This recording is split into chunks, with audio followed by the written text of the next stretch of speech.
When we take the name of Adani, the controversy word is not far away.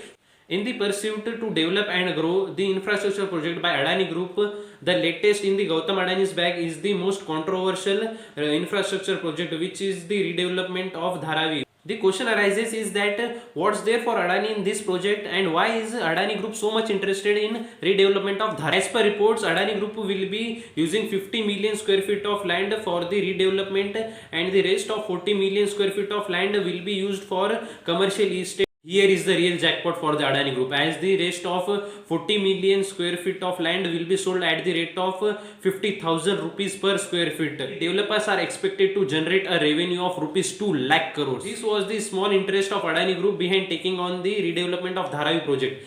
Will it be easy for Adani Group to redevelop Dharavi? No. There will be many such challenges that Adani Group will face. So let's have a look towards challenges.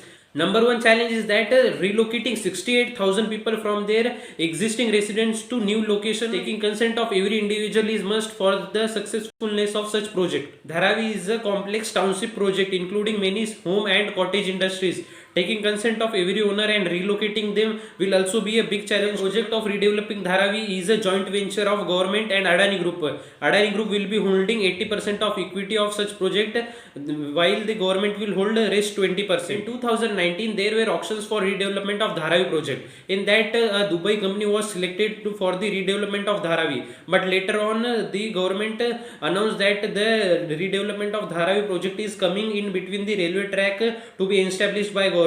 So on the basis that the railway project is going to interrupt the redevelopment of Dharavi, the government of India cancelled the project given to Dubai company. It would be interesting to know that in 2019 also Adani Group applied for bidding for the redevelopment of Dharavi project, but however the Dubai company made a bigger bid as compared to Adani Group, and however the project was given to the company of Dubai.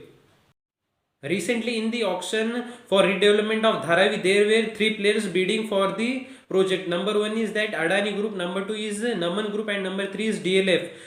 The Adani Group won the bidding by quoting the highest amount of 5,069 crores. So looking behind and the current scenario, it would be interesting to know how the Adani Group will develop the Dharavi project and will it be successful.